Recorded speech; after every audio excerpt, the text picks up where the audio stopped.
bingung aku. Bingung aku karena nanggepi piye bingung. Aku juga nggak habis pikir. Jenenge wong turu ya. Dia nggak kroso lah ngorok apa enggak ya nggak kroso loh. Ini kasus langka ini. Ini kasus langka. Ini problem langka sing dialami Mbak TKW ya.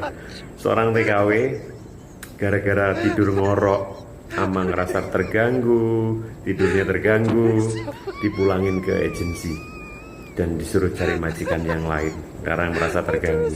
Sebenarnya sih ya bukan permasalahan sing wow banget gitu ya, cuman emang mungkin ngerasa risih terganggu yo.